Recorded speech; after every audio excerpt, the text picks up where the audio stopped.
Welcome to the Veranda. I'd like to welcome my guest today, Sheila Bruce-Renfroe. Attorney Sheila Bruce-Renfroe. She's running for General Sessions Criminal Court Division 9. I want you to sit back, listen, take note, and get to know this young lady. And I'm sure after that you will support her.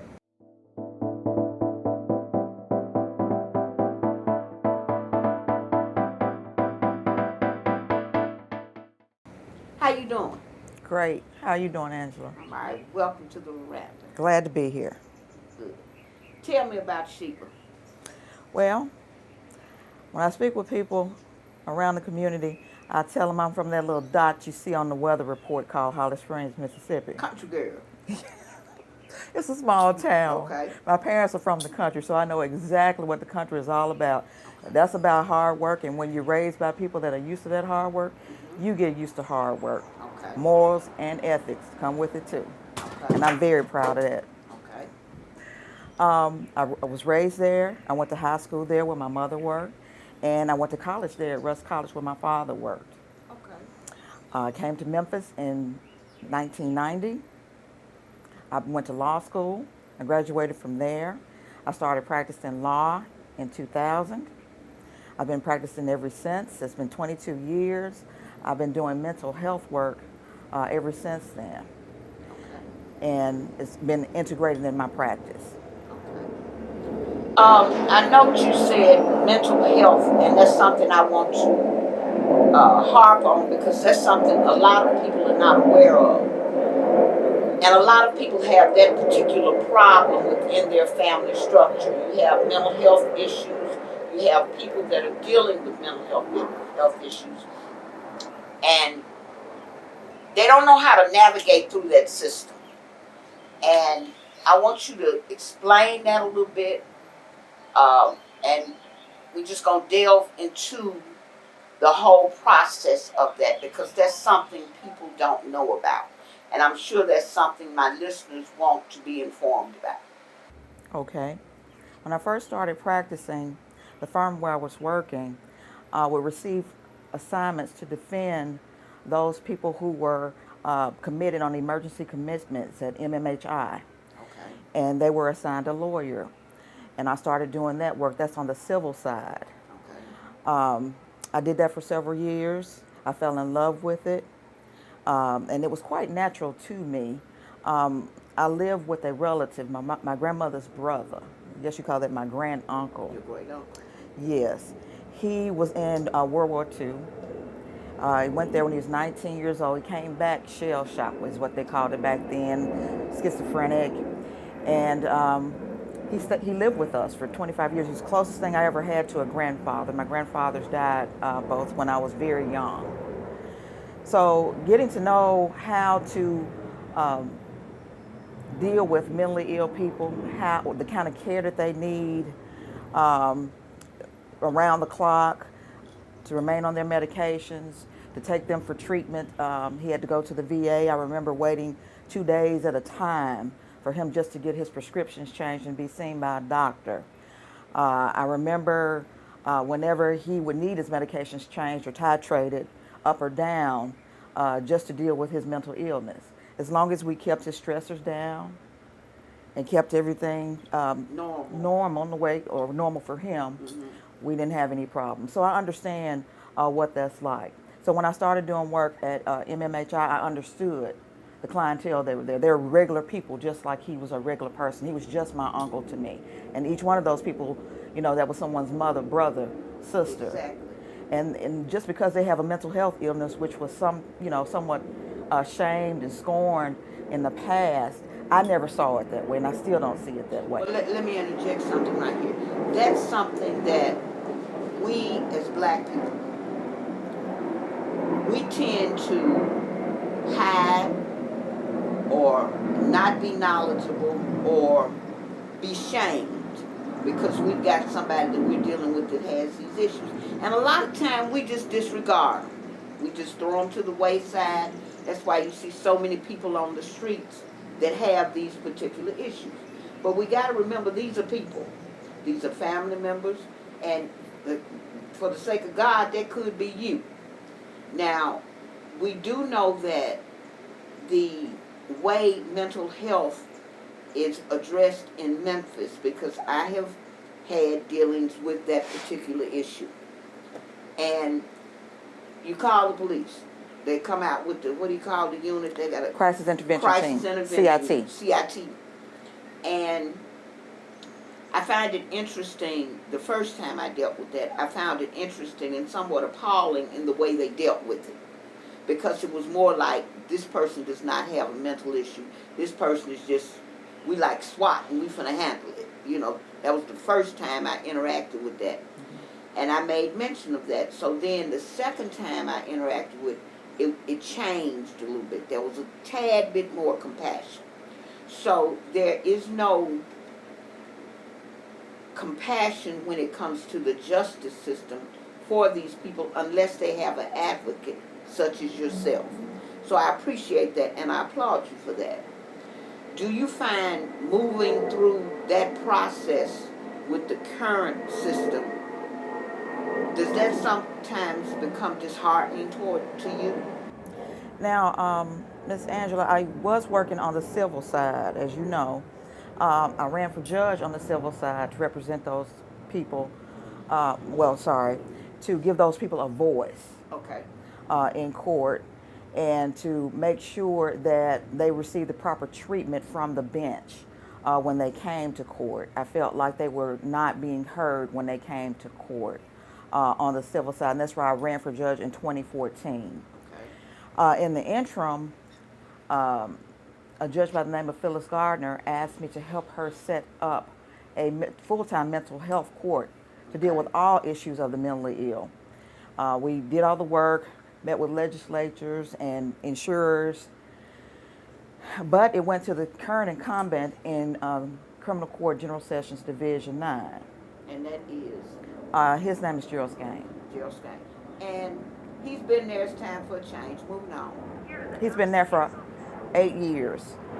I'm running for judge in General Sessions Division 9 because these are people who are on the streets, who don't have the resources, the insurance, and the family support to stay on their medications and stay stable. They are arrested over and over again because they don't have these resources. Correct.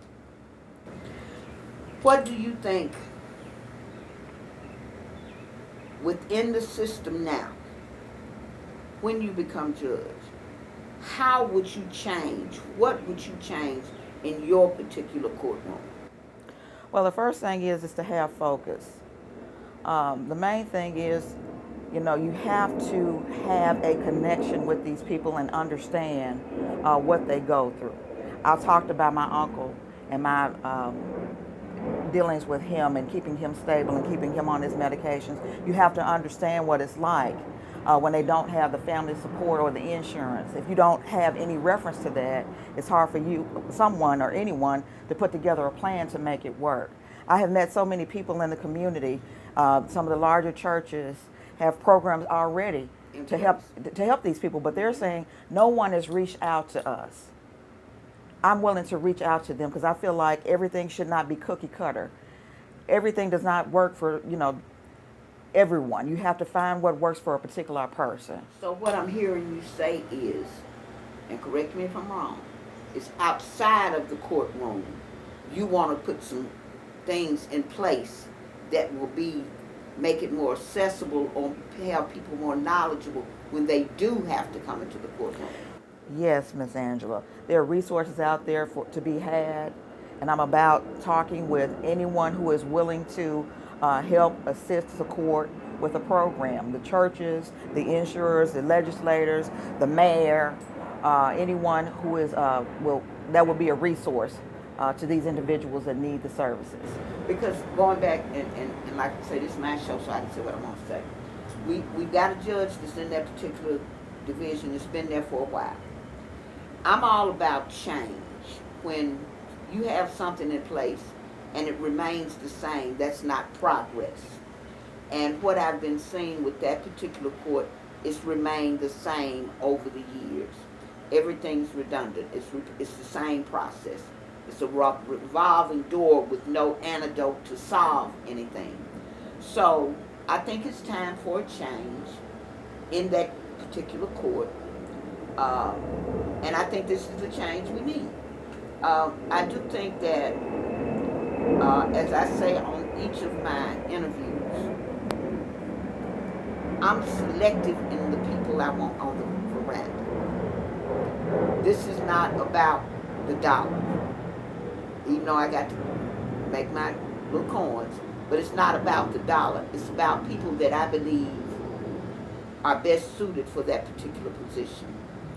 And I'm one of those people, when you win and you get up there, and I know you well enough to know that you're going to be the same person today that you will be tomorrow. That's correct. And you have so many people that win offices, and they're this person today, and then when they get in office, they're somebody else. So I have a total issue with that. And I do believe that everything, this is the veranda, so I'm sorry y'all, but y'all know this is the veranda, so we got some good music as well. I do believe that you are the best person suited for this particular position, because I see the compassion, I see the changes you want to make, and you're already doing this. This is not something new to you, so it's not like you're fitting into a position. You are in that position. When you get into that position, how do you think your changes or what you want to see happen in your particular courtroom will impact the community? Well, first, we need to take it to a full-time court, Miss Angela. It's a part-time court at this particular point in time, and that's just not enough to service the entire county. Is there any other court like this? No, it is not. Okay. And, you know, Shelby County has several model courts. I've been working in juvenile court as well. That is a model court. We set the pace for everyone else.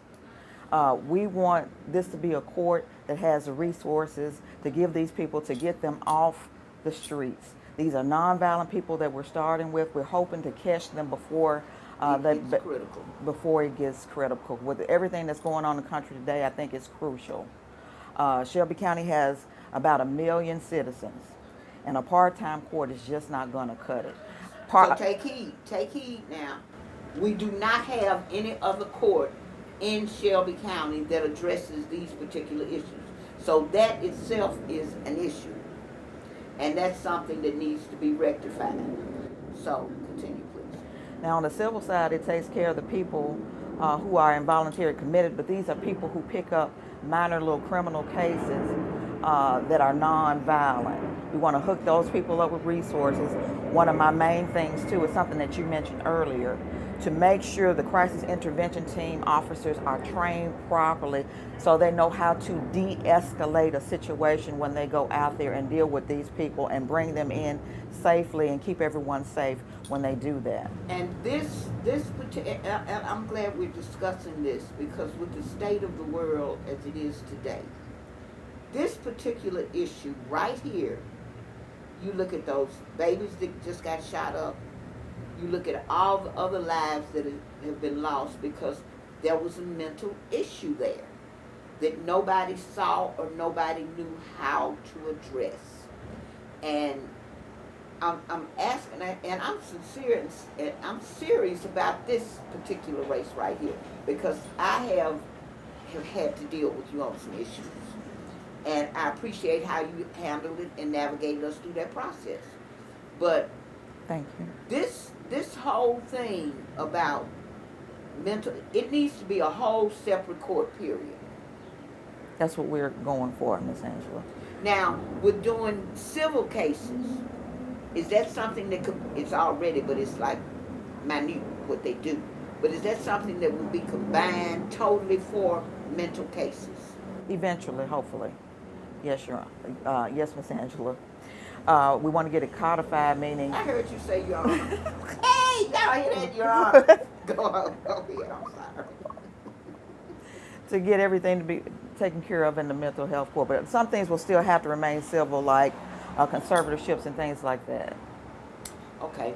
Once people leave your courtroom, and this is just a side note, what is the process? Say, for instance, you got somebody come in and you deem this person mentally ill, and are you the one that would send this person to the facility? Okay.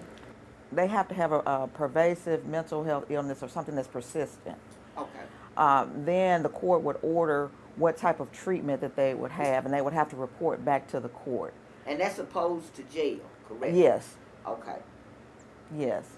I believe that, incarcerating someone for not being stable on their medications and not having resources is wrong. Where will some of these resources come from?